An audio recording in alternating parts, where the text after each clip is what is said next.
كما صليت على إبراهيم وعلى آل إبراهيم في العالمين إنك حميد مجيد. أعوذ بالله من الشيطان الرجيم. بسم الله الرحمن الرحيم. كذب أصحاب الأيكة المرسلين إذ قال لهم شعيب ألا تتقون إني لكم رسول أمين فاتقوا الله وأطيعون وما أسألكم عليه من أجر إن أجري إلا على رب العالمين. أوفوا الكيل ولا تكونوا من المخسرين وزنوا بالقسطاس المستقيم ولا تبخسوا الناس أشياءهم ولا تعصوا في الأرض مفسدين واتقوا الذي خلقكم والجبلة الأولين. اب ان آیات مبارکہ میں اللہ تبارک و تعالی نے قصہ قوم لوط کے بعد اصحاب الایکہ کا واقعہ بیان فرمایا ہے. اس سورۃ الشعراء میں جیسے کہ آپ پڑھ چکے ہیں اللہ تمام انبیاء کے واقعات بیان فرما رہے ہیں. حضرت نوح علیہ السلام، اسی طرح حضرت ہود علیہ السلام قوم عاد، اسی طرح پھر ہم نے پڑھا قوم سمود حضرت صالح علیہ السلام، اس کے بعد ہم نے پڑھا حضرت لوط علیہ السلام اور ان کی قوم کا معاملہ.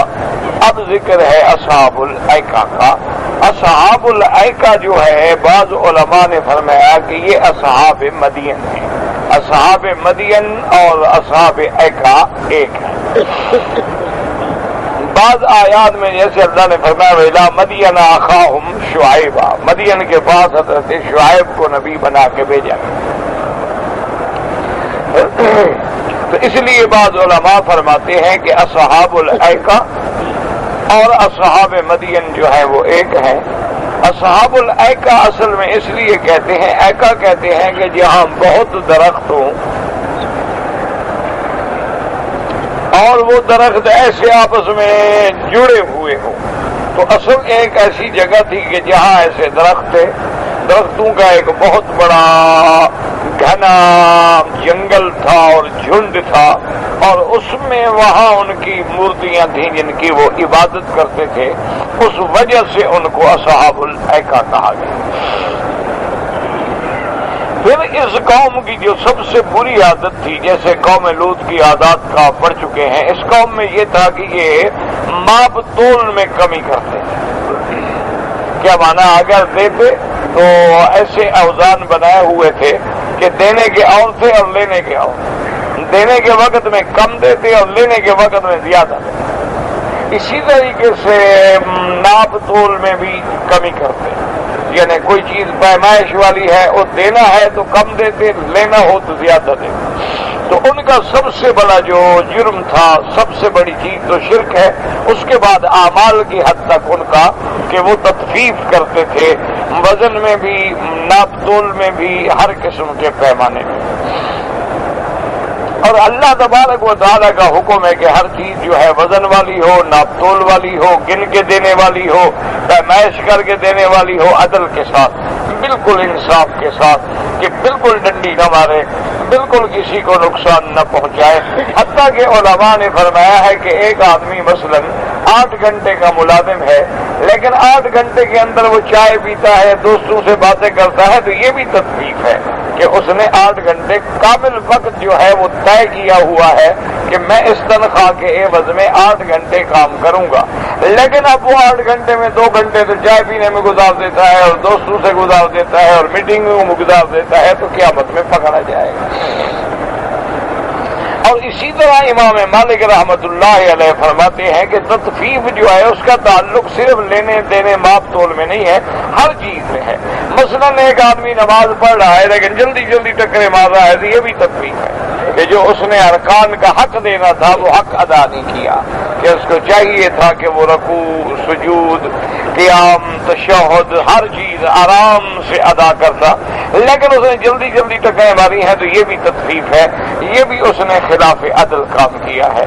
تو اللہ تبارک و تعالیٰ کے پیغمبر نے ان کو ہدایت کی کہ تم پورا پورا تولا کرو، پورا پورا پیمائش دیا کرو، اور بالکل نقصان نہ کرو، اور بالکل زمین میں فساد نہ کرو۔ اللہ نے مجھے پیغمبر بنا کے بھیجا ہے، میری اطاعت کرو۔ لیکن قوم جو ہے سابقہ اقوام کی طرح وہ بھی پیغمبر کی تکذیب پہ اڑ گئی۔ یہ سارے واقعات اللہ ہمیں بتلا رہے ہیں کہ ہم عبرت پکڑیں کہ قوم نوح پہ عذاب کیوں آیا، قوم عاد پہ عذاب کیوں آیا، قوم سمود پہ عذاب کیوں آیا، اصحاب ایکا پہ عذاب کیوں آیا، قوم لوط پہ عذاب کیوں آیا۔ اگر وہ اعمال ہمارے اندر ہوں گے تو پھر ہم پہ بھی عذاب آئے گا۔ اس لیے اللہ نے یہاں اصحاب الایکا کا واقعہ بیان فرمایا۔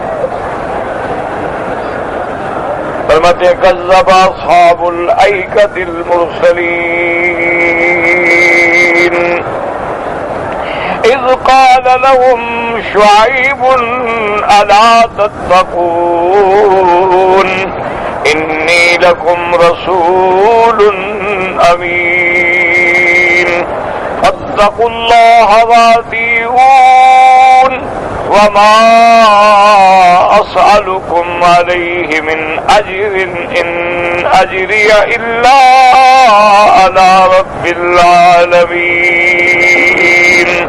قال المؤلف والمفسر رحمه الله تعالى ادام النفع بعلومه وعلومكم في الدارين آمين إلى أن قال هؤلاء يعني أصحاب الأيكة هم أهل مدين على الصحيح۔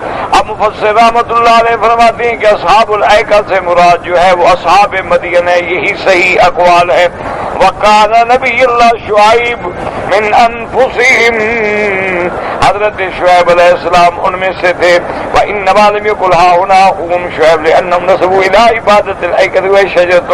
یہاں اللہ تبارک و تعالی نے فرمایا اذ قال لهم شعیب، اللہ نے یہ نہیں فرمایا کہ اخوہم شعیب، اللہ نے ان کی نسبت جو ہے نہیں کی، وجہ یہ ہے کہ وہ اصحاب الایکہ کی طرف منسوب کیے گئے۔ اصحاب الایکہ کیا ہے؟ کہتے ہیں نسبوا الی عبادت الایکہ، درختوں کا ایک جھنڈ تھا، شجر ملتفن کالغیظۃ کانوا یعبدونھا، وہ انہی درختوں کی پوجا کرتے تھے۔ ہر قسم کے لوگ پیدا ہوئے ہیں، جیسے آج بھی آپ دیکھیں کوئی جانوروں کی پوجا کرتا ہے، کوئی قبروں کی پوجا کرتا ہے، کوئی مردوں کی پوجا کرتا ہے، کوئی زندوں کی پوجا کرتا ہے، کوئی سانپوں کی پوجا کرتے ہیں۔ ہر قسم کی دنیا میں لوگ موجود ہیں۔ اللہ تعالیٰ کی توحید جب آدمی چھوڑ دیتا ہے تو پھر ٹھوکریں کھاتا ہے، اللہ تبارک و تعالیٰ کا اس پہ عذاب آتا ہے، اللہ اس کی عقل کو چھین لیتے ہیں، کبھی پھر وہ یہاں گرتا ہے کبھی وہاں گرتا ہے۔ اور جس نے اللہ کا دروازہ دیکھ لیا ہے وہ سب کو چھوڑ کے صرف اسی کے دروازے پہ جھکتا ہے۔ ولہذا لما قال اصحاب الایکۃ المرسلین لم یقل اذ قال لهم اخوهم شعیب، اللہ نے ان کو حضرت شعیب کو ان کی طرف نسبت نہیں کیا۔ وانما قال اذ قال لهم شعیب وقطع نسب الاخوۃ بین المعنى الذي نسبوا الیہ، لہذا حالانکہ حضرت شعیب ان کے خاندان میں سے تھے، ان کی قوم میں سے تھے، لیکن اللہ نے ان کے تعلق کو توڑ دیا کہ یہ مشرک ہے، یہ درختوں کے پجاری ہیں، ان کی طرف نسبت نہ کی۔ ان کا ناقوم نسبا، حالانکہ حضرت شعیب بے اعتبار نسب کے ان کی قوم میں سے تھے۔ ومن الناس من لم يفتن لهذه النقطة وظن ان اصحاب الایکۃ غیر اہل مدین، اور بعض علماء فرماتے ہیں جو نہیں سمجھ سکے اس بات کو کہ اہل مدین اور ہیں اصحاب الایکہ اور ہے، لیکن صحیح بات یہ ہے کہ اصحاب الایکہ اور اصحاب المدین ایک ہے۔ فزعم ان شعیب علیہ السلام بعثہ اللہ الی امتین، اور بعض کہتے ہیں کہ اللہ نے حضرت شعیب علیہ السلام کو دو امتوں کی طرف بھیجا، یعنی مدین کی طرف بھی بھیجا، اصحاب الایکہ کی طرف بھی بھیجا، حالانکہ یہ ایک ہے، یہ دو نہیں ہے۔ ومن من قال ثلاث امم، اور بعض کہتے ہیں تین امتیں ہیں، وقد روى اسحاق بن القائري وضعيف حدثني ابن صدي النبي وزكريا بن عمرو خصيب بن كرم وقال ما بعث الله نبيا مرتين الا شعيبا. اللہ تبارک و تعالی نے حضرت شعیب کو 2 دفعہ بھیجا. مرتن الى مدین، قوم مدین کی طرف بھیجا. فاخذهم اللہ بالصیحہ، قوم مدین پہ اللہ کا عذاب آیا صیحہ کا. صیحہ مانا اللہ نے ملائکہ کو حکم دیا، اللہ کے فرشتے نے چیخ ماری اور وہ سب کے سب مر گئے. ومرتن الى اصحاب الایکہ، اور ایک دفعہ اللہ نے ان کو اصحاب ایکہ کی طرف بھیجا. فاخذهم اللہ تعالی بعذاب یوم الذلہ، لیکن اصحاب ایکہ پہ جو عذاب آیا اس کو کہتے ہیں یوم الذلہ. یوم الذلہ کا مانا بادل بن گئے، بادل بن گئے، ٹھنڈی ہوائیں چلنے لگی، قوم ساری دوڑ کے ان بادلوں کے نیچے آئی تو اللہ نے آگ برسا دی. اب اس کے بعد فرماتی ہیں رواه القاسم البغوی عن حدبۃ عن حمام عن قتادہ فی قوله تعالی اصحاب الرس قوم شعیب وقولوا اصحاب الایکہ قوم شعیب. لیکن صحیح بات یہ ہے کہ اصحاب الایکہ اصحاب المدین جو ہے وہ ایک ہیں، ان کی طرف حضرت شعیب علیہ السلام کو نبی بنا کے بھیجا گیا. وقال اسحاق بن بشر وقال غیر جویبر اصحاب الایکہ ودیہما واحد واللہ عالم، دونوں ایک ہیں. وقد روى الحافظ بن اسحاق في ترجمة شعيب من طريق محمد بن اسماعيل بن ابي شبيب عن ابيه عن معاوية بن هشام عن هشام بن سعيد قال سعيد بن ابي هلال بن ربيعة بن سيف عبد الله بن عمرو قال قال رسول الله صلى الله عليه وسلم ان قوم دین اصحاب الایکہ امتان، کہ اس روایت میں ہے کہ اصحاب الایکہ الگ امت ہے، اصحاب مدین الگ امت ہے. بعث اللہ الیہما شعیبا، اللہ نے ان دونوں امتوں کی طرف حضرت شعیب کو بھیجا. لیکن یہ حدیث غریب ہے. وفی رفی نظر والاشباہ یکون موقوفا وصی امۃ واحدہ وصفوا فی کل مقام بشیء. اب مفسر رحمۃ اللہ علیہ فرماتے ہیں کہ صحیح قول یہ ہے کہ یہ دونوں ایک ہیں. اصحاب الایکہ اور اصحاب مدین ایک امت کا نام ہے. کبھی ان کو اصحاب ایکہ کے نام سے یاد کیا گیا، کبھی اصحاب مدین کے نام سے. ولہذا وعد هؤلاء وامرهم بوفاء المكيال وذلك كما في قصة مدين سواء بسواء فدل ذلك على انهما من امة واحدة. اللہ پاک نے جہاں مدین کا ذکر کیا وہاں بھی یہی حکم ہے کہ تم ناپ تول میں کمی نہ کرو. اللہ پاک نے جہاں اصحاب الایکہ کا ذکر کیا وہاں بھی یہی حکم ہے. اوفوا الکیل ولا تکونوا من المخسرین، پورا پورا دیا کرو، نقصان کرنے والوں میں نہ بنو. وزنوا بالقسطاس المستقیم، اور وزن کرو صحیح، قسط بنا عدل کے برابر برابر. ولا تبخسوا الناس اشیاءهم، لوگوں کی چیزوں میں نقصان نہ کرو. ولا تعثوا فی الارض مفسدین، اللہ کی زمین میں فساد نہ کرو. واتقوا الذی خلقکم والجبلۃ الاولین، اس اللہ سے ڈرو جس نے تم کو پیدا کیا ہے اور تم سے پہلے جو گزرے ان کو بھی پیدا کیا ہے. انصاف کرو، ظلم نہ کرو، ناپ تول میں کمی نہ کرو، لینے دینے میں کمی نہ کرو، عین انصاف پہ چلو، عدل پہ چلو.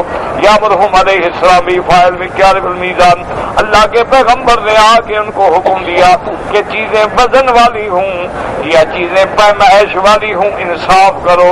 وینہاہم عن التطفیف فیہما، اللہ کے پیغمبر نے فرمایا کہ خبردار ان دونوں چیزوں میں نقصان نہ کرو.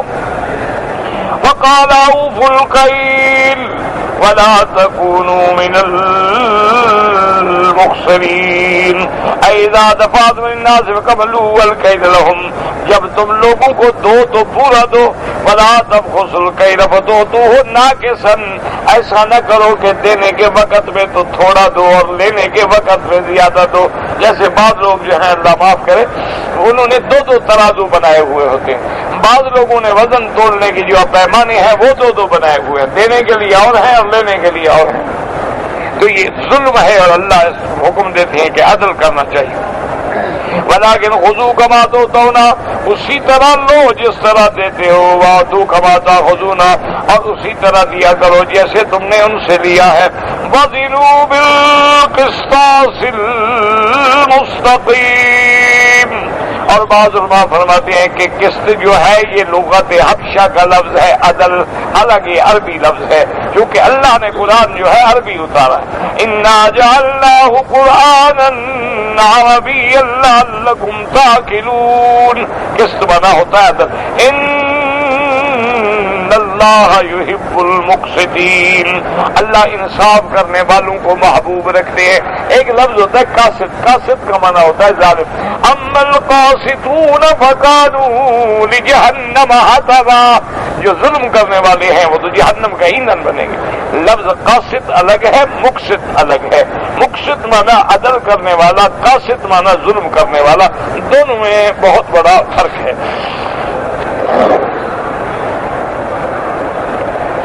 اب مفسر رحمۃ اللہ علیہ فرماتے ہیں کہ قسطاس والمیزان کہ وہ میزان ترازو برابر دو. وقیلہ هو القبان، وہ دونوں پلڑے جو ہیں. قال بعضهم مرب من الرومیت، دیکھیے رومی لفظ تھا پھر عربی بن گیا. قال مجاہد القسطاس المستقیم والعدل بالرومیہ. وقال قتادة القسطاس والعدل ولا تبخسوا الناس اشیاءهم. کیا معنی؟ یعنی لا تنقصوهم اموالهم، ان کے مالوں کو ایسا نہ کرو کہ گھٹا گھٹا کے لوگ 40 کلو تو بتاؤ 39 کلو. وَلَا تَعْثَوْا فِي الْأَرْضِ مُفْسِدِينَ، اور زمین میں ڈاکے نہ مارے کرو، لوگوں کو لوٹا نہ کرو، قطاع طریق نہ بنو. كما قال في الآية الأخرى وَلَا تَقْعُدُوا بِكُلِّ صِرَاطٍ تُوعِدُونَ. ان کی قوم کی یہ بھی عادت تھی کہ راستے میں بیٹھ جاتے، جو بیچارہ باہر سے مال لے کے آتا اسے اونے پونے لے لیتے، لوٹ لیتے اس کو. واتقوا الذي خلقكم والجبلة الأولين يخوفهم بأس الله الذي خلقهم وخلق آباءهم الأوائل. پیغمبر نے کہا اس اللہ سے ڈرو جس نے تم کو پیدا کیا ہے اور جس نے تمہارے باپ دادے کو پیدا کیا ہے. كما قال موسى عليه السلام ربكم ورب آبائكم الأولين. قال ابن عباس ومجاهد والسدي وسفيان بن عيينة وعبد الرحمن بن زيد بن الصم الجبلة الأولين قال خلق الأولين. وقرأ ابن زيد قد أضل منكم جبلا كثيرا. جبلہ معنی خلق، یعنی تم سے پہلے جو تمہارے آباء و اجداد گزرے ان کے پیدا کرنے والا تمہارے پیدا کرنے والا، اس سے ڈرو، انصاف کرو، ظلم نہ کرو. قالوا انما انت من المسحرین وما انت الا بشر مثلنا وان نظنك لمن الكاذبین فاسقط علينا كسفا من السماء ان كنت من الصادقين. قال ربي أعلم بما تعملون فكذبوه فأخذهم عذاب يوم الذلة إنه كان عذاب يوم عظيم. إن في ذلك لآية وما كان أكثرهم مؤمنين وإن ربك لهو العزيز الرحيم. جب اللہ کے پیغمبر نے ان کو دعوت دی توحید کی اور ان کو ہدایت کی، انصاف کی، تو کیا کہنے لگے؟ قالوا انما انت من المسحرین. کہنے لگے معلوم ہوتا ہے تم پہ کوئی جادو ہو گیا، تمہارا دماغ کام نہیں کرتا کہ ساری قوم کے مخالف ہو گئے ہو، سب کے خلاف کھڑے ہو گئے ہو اور ایک نئی چیز ہمیں سکھاتے ہو جو ہمارے معاملے میں کیوں دخل دیتے ہو؟ معلوم ہوتا ہے نعوذ باللہ تم پہ کوئی جادو پڑ گیا. وما انت الا بشر مثلنا، تم ہماری طرح کے ایک آدمی ہو. جب ہماری طرح بشر ہو، انسان ہو، تو نبی کیسے بن گئے؟ وَإِن نَظُنُّكَ لَمِنَ الْكَاذِبِينَ، اور ہم تو یہ گمان کرتے ہیں نعوذ باللہ تم جھوٹے ہو، تم جھوٹا نبوت کا دعویٰ کر رہے ہو. کیونکہ ان کا بھی یہی عقیدہ تھا کہ بشر جو ہے وہ نبی نہیں بن سکتا. اور آج جاہل کا کیا عقیدہ ہے؟ وہ بھی یہی کہتے ہیں نور ہے بشر نہیں، یعنی نبی بشر نہیں ہو. وہ کہتے تھے بشر نبی نہیں ہو سکتا، یہ کہتے ہیں نبی بشر نہیں ہو سکتا. فرق کیا ہے بھائی؟ حالانکہ انبیاء بشر ہوتے ہیں، اولاد آدم ہوتے ہیں، ان کے ماں باپ ہوتے ہیں، ان کی اولاد ہوتی ہے. اگر ان کی بشریت کا انکار کریں تو پورے دین اسلام کو تباہ کرنے والی بات ہے. اب دیکھیں نا، نعوذ باللہ، حضور کی بشریت کا انکار کر دو تو آپ کے والد عبداللہ کا پھر کیا مقام ہے؟ آپ کی والدہ آمنہ کا کیا مقام ہے؟ آپ کے بی بی سیدہ خدیجہ کا پھر کیا مقام ہے؟ آپ کی اولاد کا عبداللہ، ابراہیم، قاسم کا، آپ کی بیٹیاں زینب، رقیہ، ام کلثوم، فاطمہ کا پھر بات کس کو کہیں گے آپ؟ یہ تو اتنا بڑا ظلم ہے اور قرآن کے خلاف ہے کہ سیدھا آدمی کافر ہو جاتا ہے. جو بھی بشریت انبیاء کا انکار کرے وہ کافر ہو جاتا ہے. کہنے لگے ہم بھی آپ کو نبی نہیں مانتے، معلوم ہوتا ہے تم جھوٹا دعویٰ کر. وَأَسْقِطْ عَلَيْنَا كِسَفًا مِّنَ السَّمَاءِ إِن كُنتَ مِنَ الصَّادِقِينَ. اب دیکھیں قوم کتنا بڑھ گئی. کہنے لگی اچھا اگر تم سچے نبی ہو تو کوئی آسمان کا ٹکڑا گرا دو ہم پر، لے ہو عذاب. جیسے آج کل بھی کہتے ہیں نا کسی کو کون نماز پڑھو، کہتے یار کوئی جنت تمہاری ہے بتا تو مجھے نہ لے جانا. یہی قوموں کا حال ہے، ابتدا سے یہی چلا رہا. فَأَسْقِطْ عَلَيْنَا كِسَفًا مِّنَ السَّمَاءِ إِن كُنتَ مِنَ الصَّادِقِينَ. کہنے لگے سچے ہو تو آسمان کا ٹکڑا گرا دو ہم پر، عذاب لے آؤ. قَالَ رَبِّي أَعْلَمُ بِمَا تَعْمَلُونَ. حضرت پیغمبر نے جواب دیا، انہوں نے کہا میرا رب جانتا ہے جو کچھ کر رہے ہو. تم ہو تو عذاب کے مستحق، جو تم مانگ رہے ہو نا واقعی عذاب کے تم مستحق ہو، لیکن میرا رب جانتا ہے وہ چاہے عذاب دے چاہے نہ دے، عذاب میرے ہاتھ میں تھوڑا ہے. فَكَذَّبُوهُ فَأَخَذَهُمْ عَذَابُ يَوْمِ الذُّلَّةِ. انہوں نے پیغمبر کی تکذیب کی، ان کو پکڑا عذاب یوم الذلہ نے. ذلہ مانا سایہ، کیا مانا؟ تو مفسرین نے لکھا ہے کہ اللہ نے ایسی گرمی بھیجی کہ شدید گرمی آ گئی. اب ان کا رہنا جو تھا مشکل ہو گیا. اب گرمی میں جان نکل رہی ہے. بیک وقت دیکھتے ہیں کہ بادل چھا گئے، سیاہ بادل آ گئے اور بڑی ٹھنڈی ٹھنڈی ہوائیں چلنے لگی. سارے گھروں سے نکل کے بڑے بوڑھے بچے عورتیں کیونکہ گرمی میں مر رہے تھے اور بادل نظر آئے اور ٹھنڈی ہوائیں نظر آئیں، خود بخود آ گئے عذاب کی طرف. اللہ جب عذاب دے تو سپاہی بھیجنے کی ضرورت ہی نہیں ہوتی، پکڑنے کی ضرورت ہی نہیں ہوتی. خود اسباب بتا دیں کہ خود آ جاؤ، مرنے کے لیے آ جاؤ، تیار ہو کے جلدی آ جاؤ. تو سارے کے سارے اس بادل کے نیچے کھڑے ہیں اور خوش ہو رہے ہیں کہ دیکھو یار کیسی ٹھنڈی ہوا ہے. جب ساری قوم جمع ہو گئی اللہ نے حکم دیا کہ آگ برسا دو. تو انہی بادلوں نے آگ برسا دی اور وہی ختم ہو گئے. اس کا کہتے ہیں عذاب یوم الذلہ. انہ کان عذاب یوم عظیم. ان فی ذلک لآیہ. ان واقعات میں نشانیاں ہیں، علامتیں ہیں، موعظہ ہے. وما کان اکثرهم مؤمنین. لیکن اکثریت پھر بھی ایمان نہیں لے آتی. اب آپ نے دیکھا نہیں کہ زلزلے آئے، پہاڑ ہل گئے سیکنڈوں کے اندر. یعنی آپ جا کے دیکھیں نا جی کہ بالا کوٹ ہے، باغ ہے، مظفر آباد ہے اور جتنے اس کے قریب کے علاقے ہیں، سیکنڈوں کے اندر ایسی بربادی آئی کہ نشان ہی مٹ گئے کہ یہاں کوئی شہر تھا. اتنا بڑا عذاب دیکھنے کے باوجود جو بے نماز تھا آج بھی بے نمازی ہے. اتنا بڑا عذاب دیکھنے کے باوجود آج بھی ان کی ٹیلی ویژن لگے ہوئے ہیں کیمپوں میں اور سب کچھ ہو رہا ہے. انا للہ. یعنی اتنا بڑا عذاب دیکھ کے بھی عبرت نہیں پکڑی گئی. کتنے لوگ ہیں جن میں تبدیلی آ گئی، اللہ کے عذاب سے ڈر گئے. کتنے ڈاکو ہیں جو ڈاکہ مارنے سے رک گئے. کتنے قاتل ہیں جو قتل سے رک گئے. کتنے راشی ہیں رشوتیں کھا کھا کے جہنم بھرنے والے کے. بھئی یہ نتیجہ تو یہی ہے، بلا وجہ ظلم کیوں کریں. رشوت سے رکا. ہر آدمی اپنے دھندے میں مصروف ہے، بس بس وہ ایک رات 2 رات، یا وہ جن کے کو 2 4 10 مر گئے 2 4 دن غم کیا بھول گیا کہ کیا ہوا. یہ جو معاملہ ہے نا یہ بہت بڑا خطرناک ہے کہ اللہ کے عذاب سے عبرت نہ پکڑی جائے، یہ پھر اور عذاب کو دعوت دینے والی بات ہے. اللہ تبارک و تعالی سب کو محفوظ رکھے. اور جناب اس میں بحثیں ہو رہی ہیں کہ جی اگر گناہوں سے عذاب آیا تو اور بھی تو ملک میں گناہ ہوتے ہیں، پھر یہاں کیوں آیا؟ اللہ نے پوچھنا تھا تم سے. اللہ پوچھ کے عذاب بھیجتے. اللہ جانتے ہیں وہاں کیوں آیا یہاں کیوں نہیں آیا، اللہ کی مرضی ہے. کسی جگہ کو بھی اللہ نمونہ بنا دے.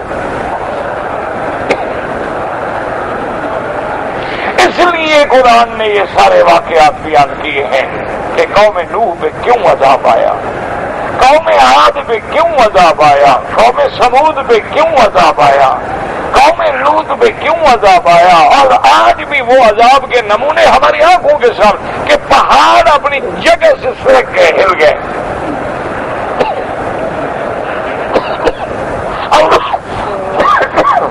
اس سے بڑا شدید منظر کیا ہوگا کہ 200 معصوم نونہالان بچے جو ہیں وہ سکول میں پڑھ رہے ہیں اور چھتیں گر گئی ہیں، باہر باپ کھڑے ہیں رو رہے ہیں، اندر لاشیں پڑی ہیں، نہیں نکال سکتے.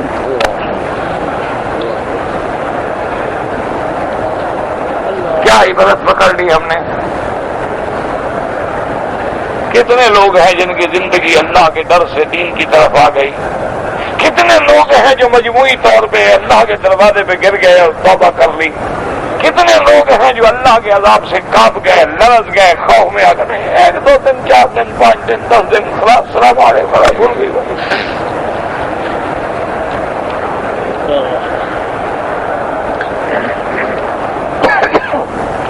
اس لیے اللہ فرماتے ہیں کہ میرا نبی ان میں بڑی نشانی ہے لیکن پھر بھی لوگ ایمان نہیں لے آتے. يخبر تعالى عن جواب قومه له بمثل ما جابت به ثمود لرسولها تشابهت قلوبهم فقالوا انما انتم من المسحرين. اللہ پاک خبر دیتی ہیں کہ قوم نے پیغمبر کو کیا جواب دیا، جیسے قوم سمود نے پیغمبر کو جواب دیا تھا. کیونکہ ان سب کے دماغ بھی ایک ہیں، دل بھی ایک ہیں. قالوا انما انت من المسحرين، یعنی تم پہ جادو کیا گیا ہے. ما انت الا بشر مثلنا وان نظنك لمن الكاذبين، کہ ہماری طرح انسان ہو اور انسان تو نبی بن نہیں سکتا. نبی ہوتا تو نوری ہوتا، آسمانوں سے آتا. اس لیے نعوذ باللہ تم جھوٹ بولتے ہو، اگر تم سچے ہو تو لے آؤ عذاب اللہ کا.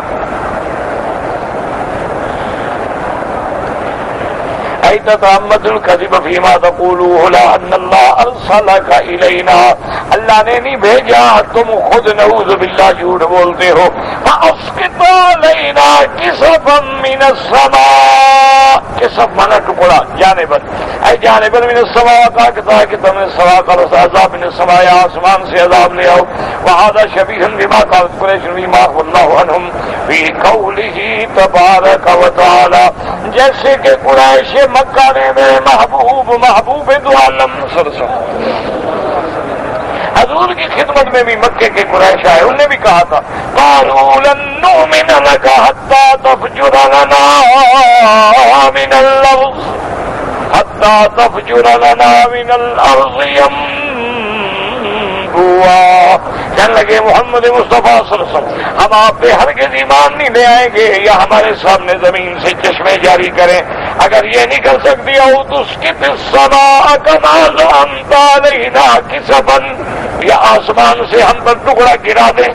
او تأتی باللہ والملائکۃ قبیلا، یا اللہ اور فرشتے ہمارے سامنے آ جائیں.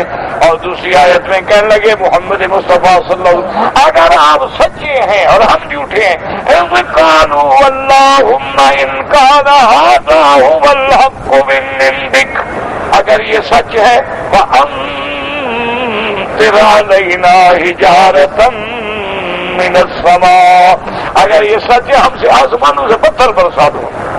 یعنی قوم اتنی ٹھیک ہو جاتی ہے، اتنی جاہل ہو جاتی ہے اتنی جہالت میں آگے بڑھ جاتی ہے کہ پیغمبر کو کہتی ہیں لے آؤ عذاب خدا کا، کدھر ہے عذاب؟ نعوذ باللہ ثم نعوذ باللہ۔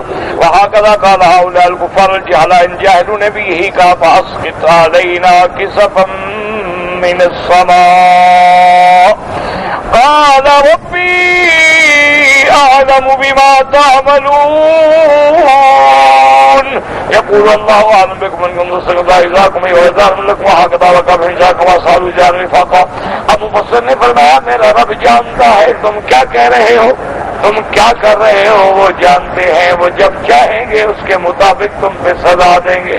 اللہ پاک ظلم سے پاک ہیں، وہ اپنے بندوں پہ کبھی ظلم نہیں کرتے، تمہارا ہر عمل ان کے سامنے ہے، یہ ان کا منشا ہے، چاہے تو عذاب دیتے ہیں، لیکن اللہ نے وہی عذاب دیا جیسے وہ کہتے تھے آسمانوں سے عذاب ہے، آسمانوں سے عذاب ہے۔ فَكَذَّبُوهُ فَأَخَذَهُمْ عَذَابُ يَوْمٍ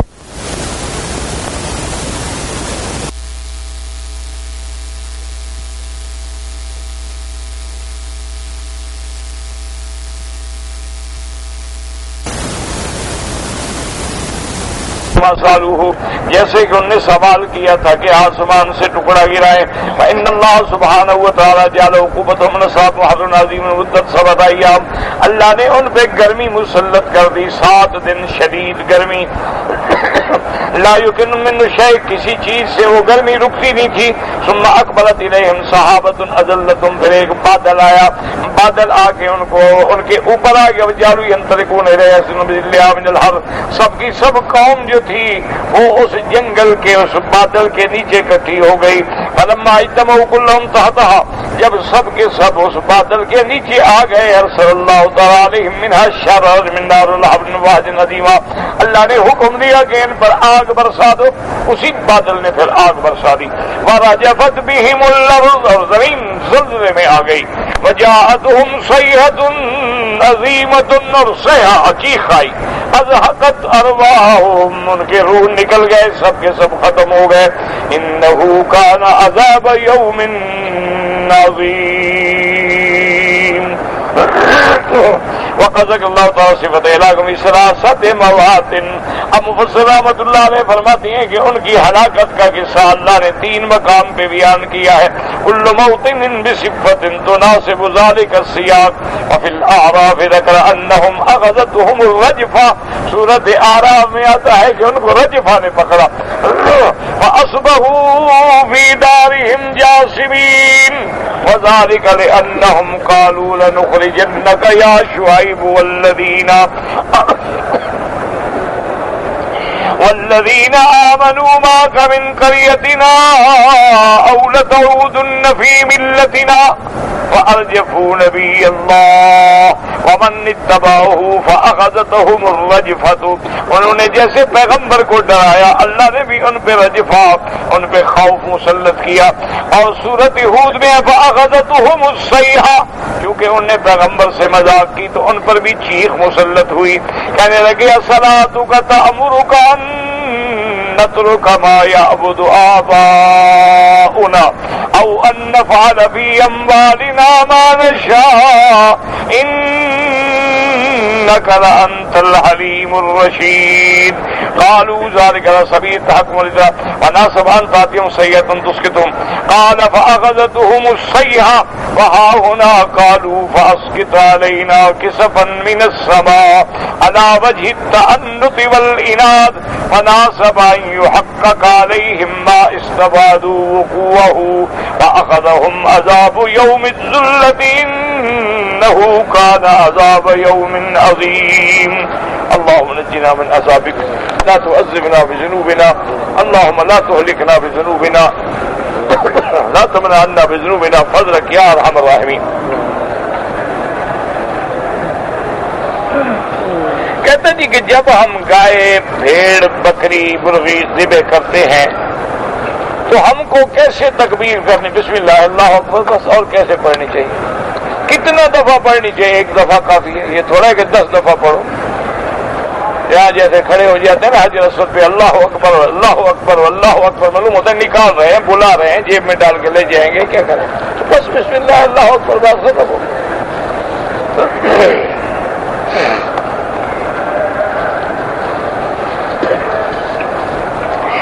ہم پر دم لازم ہو گیا، 6 مسکینوں کو کھانا دینا چاہتا ہوں، کیوں کھانا دم لازم ہو گیا؟ دم دو، کھانا کیوں دینا چاہتے ہو؟ لازم دم ہو گیا ہے، کھانا دے رہے ہو کیوں؟ تمہارے اپنے ہاتھ میں ہے کہ جو چاہو کر لو، دم ہے تو مانا ایک بکری ذبح کرو اور غریبوں میں تقسیم کرو، اور وہ بھی مکے میں حدود حرم میں۔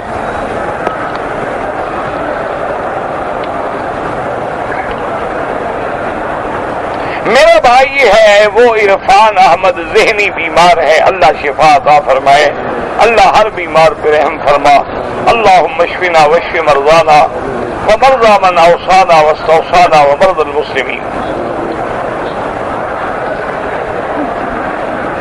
کہتے جی کہ حضور صلی اللہ علیہ وسلم کی سنتوں پہ چلنے کے لیے کوئی اردو کی کتاب بتائیں۔ میں اردو کی کتابوں کا تو مجھے زیادہ تجربہ نہیں ہے، بہرحال آپ سیرت النبی کی کوئی کتاب لے لیں، اسی طرح حضور صلی اللہ علیہ وسلم کے شمائل کی کتاب لے لیں، اسی طرح اور کتابیں کافی ہیں۔ بہتر ہوگا کہ آپ کسی مکتبے میں کتب خانے پہ جا کے معلومات کر لیں، کیونکہ یہاں کتابیں عربی میں آپ کو ملیں گی، آپ کے ملک میں جو ہے کتابیں آپ کو اردو میں ملیں گی، لیکن کوشش یہ کریں کہ کتاب کسی صحیح عالم کی لکھی ہوئی لیں، یعنی یہ نہ ہو کہ ہر جو کہ لکھنے والے تو بہت ہوتے ہیں تو بعض لوگ جو ہیں وہ غلط بھی لکھ دیتے ہیں، تو بہرحال کسی صحیح جید اور علماء حق کی لکھی ہوئی کتاب ہو، انشاءاللہ ایک نہیں سینکڑوں آپ کو مل جائیں گی۔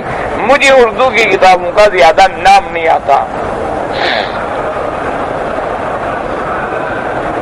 کہتے جی کہ ہمارا تعلق جو ہے مثلا فقہ میں کسی امام سے، تو ہمیں کیا پتا ہوتا ہے؟ ہمیں یہ پتا ہوتا ہے کہ ہمارے ملک میں جو فقہ پڑھائی گئی اس پہ ہم چل رہے ہیں۔ مثلا ہمارے جتنے ملک ہیں، ماوراء النہر ہے، افغانستان ہے، پاکستان ہے، ہندوستان ہے، بنگلہ دیش ہے، وہاں فقہ حنفی، انڈونیشیا ہے تو فقہ شافعی ہے۔ اچھا، اسی طرح افریقن ملکوں میں فقہ مالکی ہے، یہاں فقہ حنبلی ہے۔ تو یہ تو جہاں جہاں جس امام کی فقہ پہنچی ہے، جو علماء نے کتابیں پڑھائی اسی فقہ پہ چل رہے ہیں، اللہ سب کے قبول فرمائے اور سب پہ کروڑ رحمتیں فرمائے۔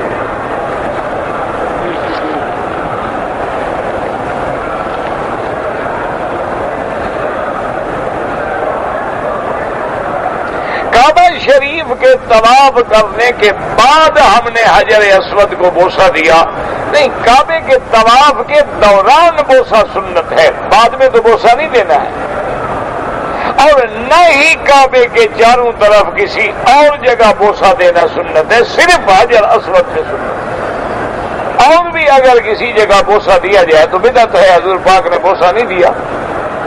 اسی طرح جو حجر اسود پہ بوسہ دینا ہے وہ بھی تب سنت ہے کہ طواف کے چکروں کے دوران دیا جائے، یہ نہیں ہے کہ ایسے بھاگ کے جائیں اور بوسہ دے کے آ جائیں، یا بغیر طواف کے وہاں کھڑے رہیں اور بوسہ دے کے آ جائیں، تو یہ تو سنت نہیں ہے، تو سنت کے خلاف ہے۔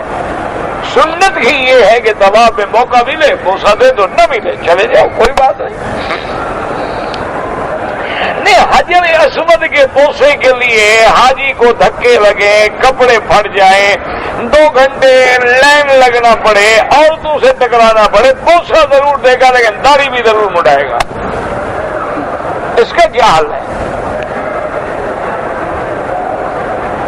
یعنی بوسے دینے والی سنت عزیز ہے اور وہ سنت جو ہمیشہ حضور کے چہرے پہ رہی وہ عزیز نہیں ہے۔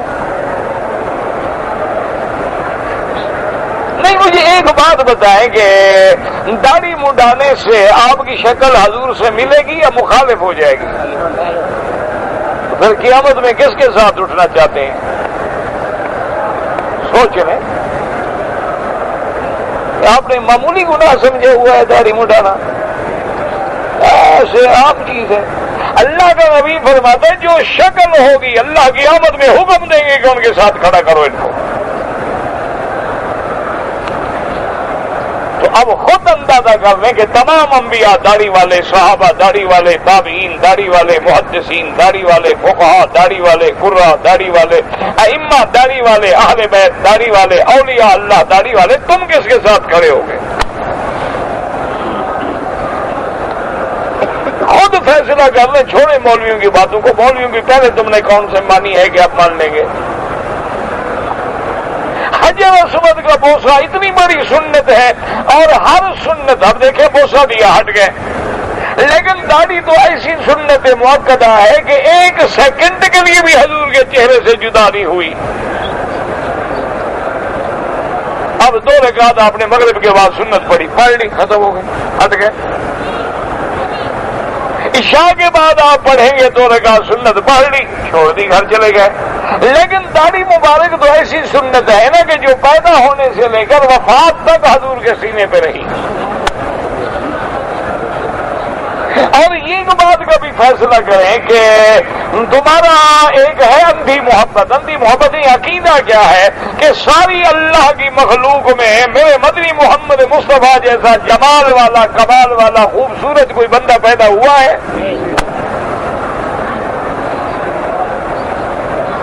اسی لیے بی بی عائشہ فرماتی ہے نا، اس نے کہا کہ واللہ ہے کہ مصر کی عورتوں نے جمال یوسف دیکھا تھا اور انگلیوں پہ چھریاں چلا بیٹھی، واللہ لو رأینا جمال محمد، خدا کی قسم اگر میرے مدنی کا جمال دیکھتی تو دلوں پہ چھریاں پھیر دیتی۔ تو اگر داڑھی جمال نہیں ہے تو اللہ نے کیوں دی نبی کو؟ اگر داڑھی رکھنا خوبصورتی کے خلاف ہے، حسن کے خلاف ہے، جمال کے خلاف ہے، تو اللہ انبیاء کو داڑھی نہ دیتے، بغیر داڑھی کے پیدا فرما دیتے، اللہ کے لیے مشکل تھی۔ ایسے ہمارے ہاں بس رواج ہے کہ کسی چھوٹی سنت پہ تو جان دے دیں گے، میلاد النبی پہ مر جائیں گے، کروڑوں کی بجلیاں جلا دیں گے، لیکن نبی کی سنت پہ عمل نہیں کریں گے۔ اگر مزارات میں جانا ہو، عرس شریف کرنا ہو، کبھی سوچا بھی ہے مانا عرس کا مانا کیا ہوتا ہے؟ یہ آپ کے ملک میں ہوتے ہیں نا کہ اس کا عرس شریف، عرس شریف، عرس شریف، عرس کا پتہ ہے کیا مانا؟ عرس کا مانا ہے شادی۔ کس کی شادی کرتے ہو؟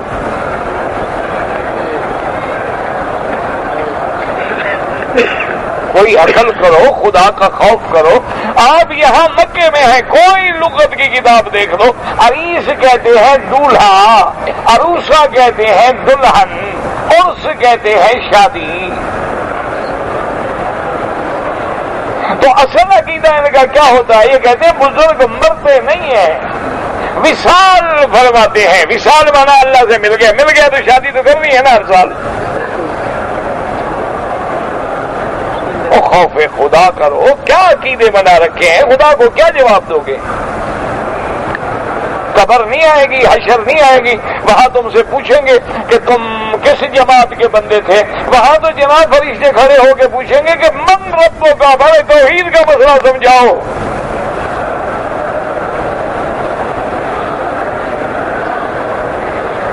تو ہم نے تو رب اللہ کو مانا ہی نہیں ہے، ہم نے تو رب مانا ہے لوگوں کو، اتخذوا احبارهم ورهبانهم اربابا من دون اللہ۔ ہم نے تو پیروں کو اور مولویوں کو اللہ کے سوا رب بنا رکھا ہے۔ مولوی کہتا ہے حلال حلال، مولوی کہتا ہے حرام حرام۔ چھوڑ دیں آپ دیوبندی بریلوی کے جھگڑے کو، دیوبندی بریلوی فلانا فلانا فلانا، چھوڑ دیں پارٹیوں، ایمان سے کہیں خدا کے کعبے میں کھڑے ہو، 11ویں شریف کا حکم قرآن میں ہے یا حدیث میں ہے یا خود پیران پیر نے فرمایا ہے کہ میری 11ویں کرو؟ چلو بھائی آج کعبے میں میں وعدہ کرتا ہوں آپ سے، آپ قرآن کی ایک آیت میں یا حدیث شریف میں یا پیران پیر کی صحیح کتاب میں دکھا دیں کہ جی 11ویں شریف پہ میرا دودھ تقسیم کیا کرو، میں بھی جو کل تمہیں 5-10 ریال دے دوں گا، میرا بھی دودھ تقسیم کر دینا، میرا حرم میں وعدہ ہے۔ کس کی سنت ہے؟ کہتے ہیں ایک بڑھیا تھی، اس کی بڑھیا کی سنت پہ عمل کرے، اور ایسی سنت کو پکڑا ہے نبی کی سنت چھوٹ جائے، 11ویں کی سنت نہ چھوٹے۔ نماز چھوٹ جائے لیکن کل شریف تیسرے دن کل خانی شریف جو ہے وہ نہ چھوٹے، عمرہ نہ ہو کوئی حرج نہیں، حج نہ ہو کوئی حرج نہیں، اس سال زکات نہ دے سکو کوئی حرج نہیں، ابا مر گیا تو 7 جمعراتیں ضرور کرو ورنہ علاقے والے جی لعنت بھیجیں گے، دیکھو باپ مر گیا جمعراتیں بھی نہیں کی۔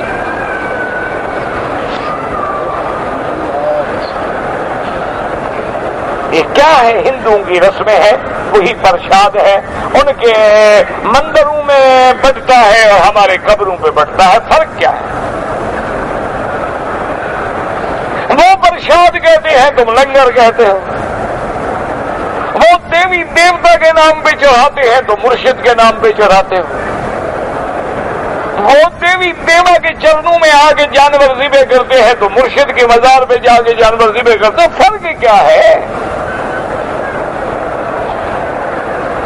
باقی کہنا کہ جناب ہم تو اللہ کے نام پہ کرتے ہیں، اللہ کے نام پہ اپنے گھر کر دو، قبر پہ لے جانے کی کیا ضرورت ہے؟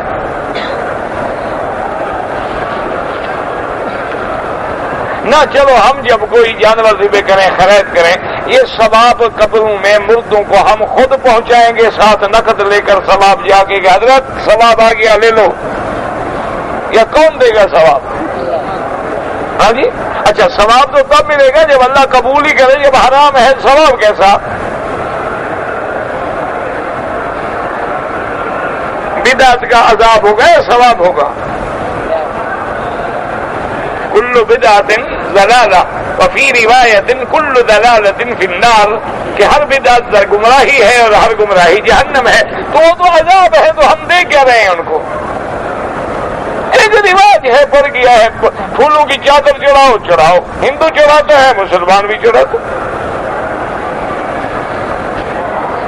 ہندو نے تصویریں لگائی ہوئی ہیں ان کو ہار ڈالتے ہیں، مسلمان نے بھی لگائی ہوئی ہار ڈالتے ہیں۔ اب تو ماشاءاللہ ہندی فلمیں دیکھنے کے بعد اب تو ہماری بیٹیاں جو ہے وہ اسی طرح باقاعدہ ہندو عورتوں کی طرح وہ بندیاں بناتی ہے، تلک لگاتی ہے، نشان لگاتی ہے، اسی طرح بسنت مناتی ہے، اسی طرح پیلے کپڑے پہنتی ہے، اسی طرح دیوالی مناتی ہے۔ اور بعد یقین کرے مجھے ایک مسلمان نے بتایا، وہ کہنے لگا کہ ایک آدمی مر گیا تو اس کا بڑا بیٹا جو تھا وہ مجلس میں ہر 15 منٹ کے بعد آ جائے، او بھائی وہ ابا کو آگ کب لگانی ہے؟ میں آگ لگاؤں گا، بڑا بیٹا میں ہوں نا، آگ میں لگاؤں گا۔ اس کو پتا ہے کہ وہ جو فلم دیکھتا ہے کہ آگ لگا رہے ہیں، انہوں نے کہا میں نے بھی باپ کو آگ لگانی ہے۔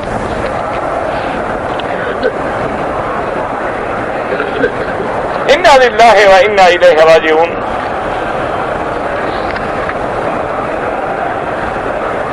احرام کی حالت میں رکن یمانی کو ہاتھ لگانا منع ہے، کس نے کہا ہے آپ کو؟ وہ تو مسئلہ یہ ہے کہ احرام کی حالت میں خوشبو لگانا منع ہے۔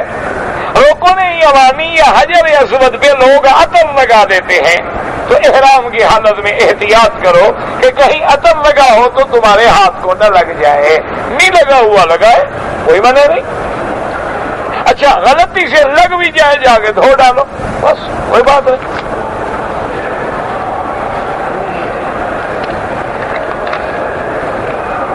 والدین کے لیے بالکل حج کریں، عمرہ کریں، جو مرضی آئے کریں والدین کے لیے، اور اچھی اولاد ہوتی ہی وہی ہے جو مرنے کے بعد اپنے والدین کے لیے اعمال صالحہ کرے۔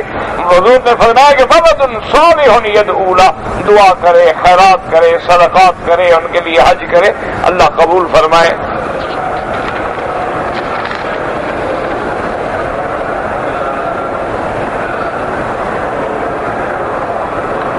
اگر ایک آدمی نے طواف کیا ہے، اس کو یقین تھا کہ میرا وضو ہے، لیکن بعد میں اس کو یقین آ گیا کہ میرا وضو نہیں ہے، دوبارہ وضو کر کے طواف دوہرا دے، بس کچھ بھی نہیں۔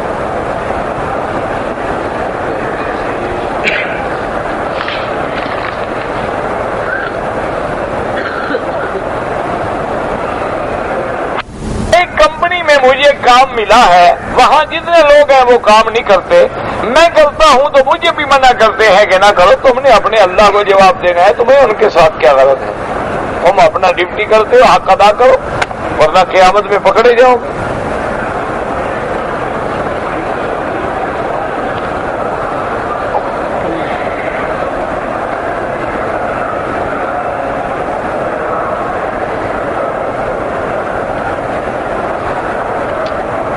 مجھے 600 ریال اور 300 ڈالر ملے تھے، میں نے واپس کر دیا۔ اچھا کیا، الحمدللہ، تم نے حق لوٹا دیا، اچھا کیا، اللہ اس کا بدلہ دیں گے۔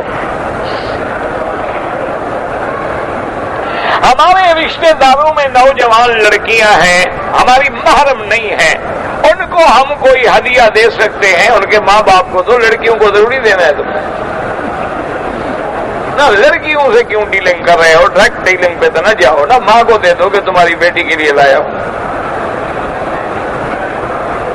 ورنہ تمہاری نیت صاف ظاہر ہے۔ آئے مکے شریف میں لڑکیوں کے لیے تحفے ڈھونڈ رہے ہیں، میرے لیے کبھی ڈھونڈا ہے؟ مجال ہے، سوال ہی پیدا نہیں ہوتا۔ ویسے ڈھونڈنا نہیں ہے، نہیں میں سنا رہا ہوں کہ کوئی مجھے دے، اللہ معاف کرے۔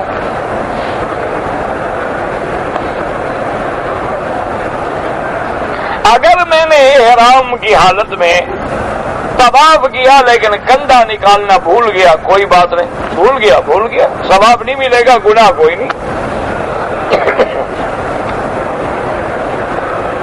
میرا بیٹا جو ہے بیچارہ بولنے کی طاقت، اللہ پاک شفا عطا فرمائے، اللہ ہر مسلمان کے بیٹوں پہ رحم فرما، ہر مسلمان بیماروں پہ رحم فرما، یا اللہ ہماری اولادوں بھی، سب کی اولادوں کی قدم قدم پہ حفاظت فرما، اللہ انہیں بری صحبتوں سے، بری عادات سے، برے افعال سے، برے اصحاب سے، برے اقوال سے بچا دے۔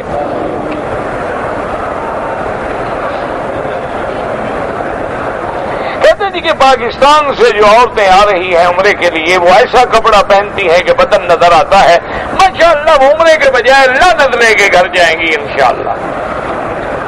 عمرے کا ثواب تو خیر ہوگا ہی نہیں، لیکن اللہ کی لعنت لے کے ضرور جائیں گے، کہ حضور نے فرمایا کہ جو عورت باریک لباس پہنے کے بدن نظر آئے، یا تنگ لباس پہنے کے اعضاء نظر آئے، یا اس کے بال کھلے ہیں، چہرہ کھلا ہے، فرمایا اس میں لعنت ہوتی ہے، اور وہ عورت زانیہ عورت کے حکم میں ہے۔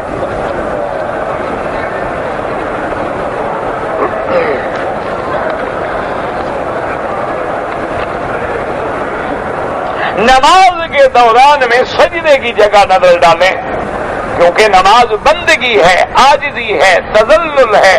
تذلل یہ نہیں ہوتا کہ منہ اٹھا کے کھڑے ہو جاؤ، عاجزی ہے، بعد میں کعبے کو دیکھتے رہو۔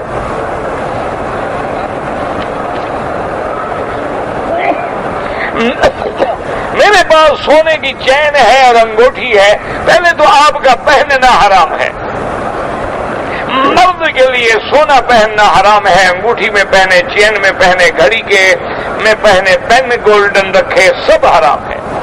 اور دوسرا یہ ہے زکات دینی ہے بالکل۔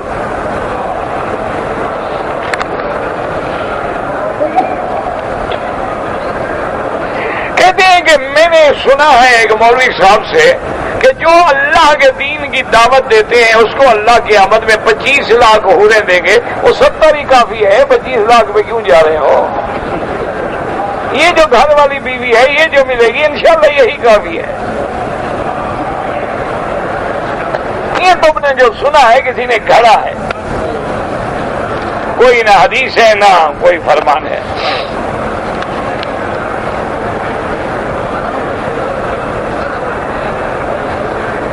کہتے ہیں کہ حضور نے فرمایا تھا کہ میری امت پہ ایک وقت آئے گا جیسے بنی اسرائیل کی قوم نے گناہ کیے ہیں وہ بھی کریں گے۔ ہاں بالکل حدیث ہے، حضور نے فرمایا اگر وہ کسی گوہ کی پل میں گھس گئے ہیں تم بھی گھسو گے، یعنی جو جو گناہ انہوں نے کیے ہیں تم بھی کرو گے۔ بلکہ حضور کی امت جو ہے اگر بنو اسرائیلی آج زندہ ہو جائے وہ کان پکڑ کے بھاگ جائیں، تو ان سے بھی آگے نکل گئے۔ آج اگر اللہ ان کو بھی زندہ کر دے رہا، مثلا آج اسی کعبۃ اللہ میں اللہ قادر ہے ابو جہل کو زندہ کر دے، ہمارے مسلمانوں کا شرک دیکھے نا، ابو جہل کان پکڑ کے بھاگ جائے، وہ کہ ابھی یہ کوئی اور مشرک ہے، ایک اور بلا ہے۔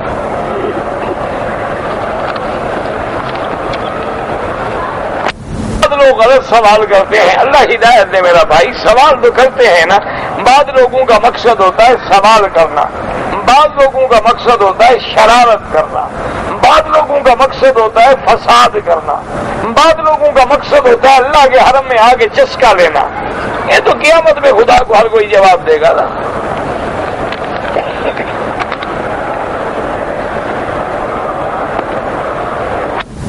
سعودی عرب میں کام کر رہا ہے، نوکری بھی اچھی ہے، لیکن وہ یورپ جانا چاہتا ہے، پیسوں کے لیے کافر ملک میں جانا اور رہنا منع ہے۔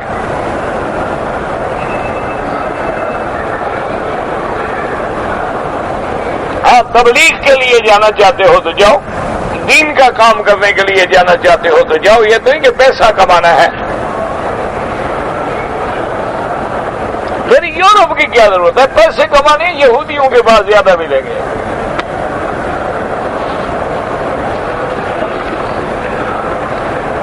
اللہ کے بندے ایک اصول یاد رکھو، اگر اللہ 1 لاکھ دے دے اور بیماری لگا دے کیا کرو گے؟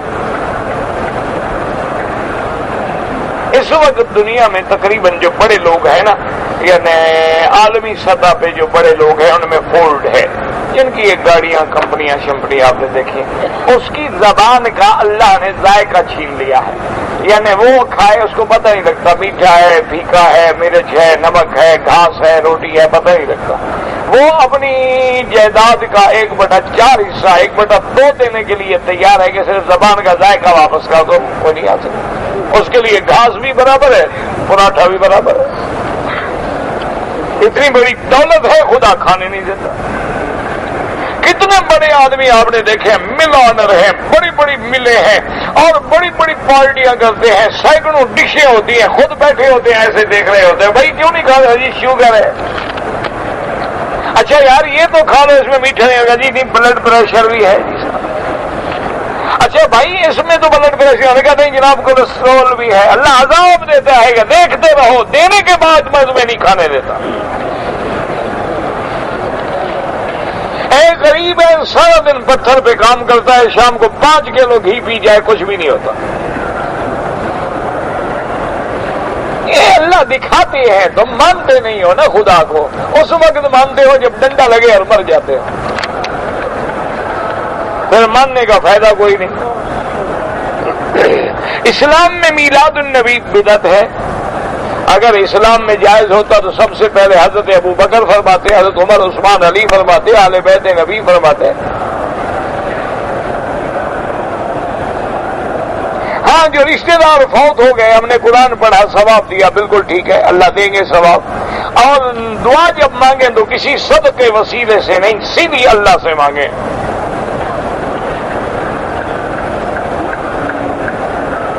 کہتے جی کہ خاوند اپنی بیوی سے جھوٹ بول سکتا ہے، روز بولتا ہے، مسئلے پوچھنے کی کیا ضرورت ہے؟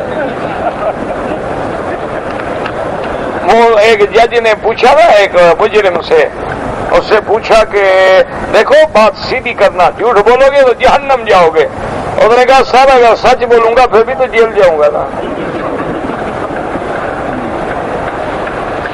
مگر جھوٹ بولنے میں جہنم ملے گی، سچ بولوں گا تو جیل ملے گی، بات تو ایک ہے۔ لہٰذا کون ایسا شریف آدمی ہے جو بیوی سے جھوٹ نہیں بولتا؟ سب بولتے ہیں، بس باہر نکل کے مجھے شیشہ ٹھیک ہے، سب بولتے ہیں۔ ضرورت ہو گھر کو اصلاح کے لیے جائز ہے۔ مثلا ایک آدمی سفر پہ گیا، بیوی نے کہا کہ میرے لیے فلاں سوٹ لے آنا، اس غریب کے پاس پیسے نہیں تھے، واپس آ کے اس نے کہہ دیا میں نے کوشش کی تھی، تلاش کیا نہیں ملا، تاکہ گھر نہ بگڑے تو کوئی حرج نہیں، گناہ نہیں ہوگا انشاءاللہ۔ اگر پہلی بیوی کو نہ بتاؤں اور میں چوری دوسری شادی کر لوں، جب تم اتنا ڈرتے ہو تم شادی کرو گے ہی نہیں انشاءاللہ۔ جو ڈرتے ہیں وہ مرتے ہیں، وہ شادیاں نہیں کرتے ہیں۔ اجازت دی ہے، ڈرنے کا کیا مطلب؟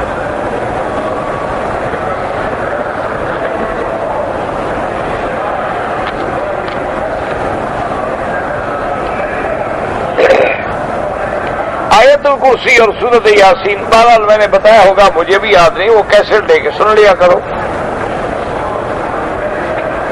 حضور پاک صلی اللہ علیہ وسلم کی بی بی عائشہ صدیقہ سے کوئی اولاد ہے؟ کوئی اولاد نہیں۔ یاد رکھو حضور کی تمام اولاد جو ہے بی بی خدیجۃ الکبریٰ سے ہے. سیدہ خدیجۃ الکبریٰ سے آپ کے 2 بیٹے ہیں اور 4 لڑکیاں ہیں. ایک بیٹا حضور کا بی بی ماریا قبطیہ سے ہے جس کا نام ابراہیم تھا، اور کسی بیوی سے حضور کی اولاد نہیں ہے. لا حول ولا قوة الا باللہ العلی العظیم. ان پہ کتنے رسول بھیجے ہیں، تم تو ایک کا کہنا نہیں مانتے ہو، پوچھ کے کیا کرو گے؟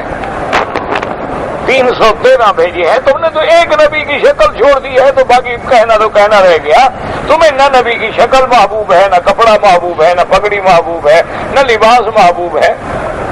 یہ تو باتیں ہیں نا، چھوڑو. اس طرح تو تم بھی عاشق ہو، میں بھی عاشق ہوں، لیکن لباس انگریز کا، شکل انگریز کی. کھانا پینا میں بھی ماشاءاللہ جو بڑے ہوتے جائیں گے سب انگریزی آ جائیں گے. ٹیبل لگے گا، کرسی لگے گی، چھری کانٹا آئے گا. یہ تو اب غریب رہ گئے جن میں تھوڑا سا مجبوری ہے کہ ان کے پاس کرسی نہیں. اگر ان غریبوں کو دے دو تو وہ بڑوں سے بھی 4 قدم آگے نکل جائیں. آدمی ملا تھا، مجھے شک ہے کہ وہ جن ہے، تو میں کیا کروں؟ ہاں آپ کو شک ہے، میں کیا کروں؟ مجھے بتائیں. مجھے تو ملا ہی نہیں. ملا ہے آپ کو؟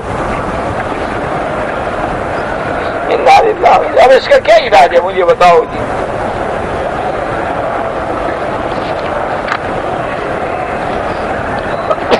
بھائی نفلی عبادت کر کے دعا کیا کرو، اللہ اس کا ثواب فنا کو دے، اللہ دیں گے. اگر نماز فجر کھڑی ہو جائے اور سنتیں رہ جائیں تو نماز کے سلام پھیر کے فوراً بعد بھی پڑھ سکتے ہو، اور افضل یہ ہے کہ سورج نکلنے کے بعد پڑھو.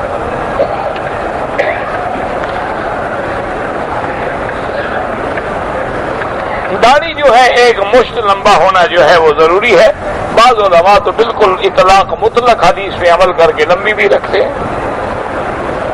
طواف کرتے ہوئے اردو میں بھی دعائیں مانگ سکتے ہیں، اللہ ساری زبانیں جانتے ہیں، جس زبان میں بھی مانگ سکتے ہیں. تمام پیغمبر اپنی قبروں میں زندہ ہوتے ہیں.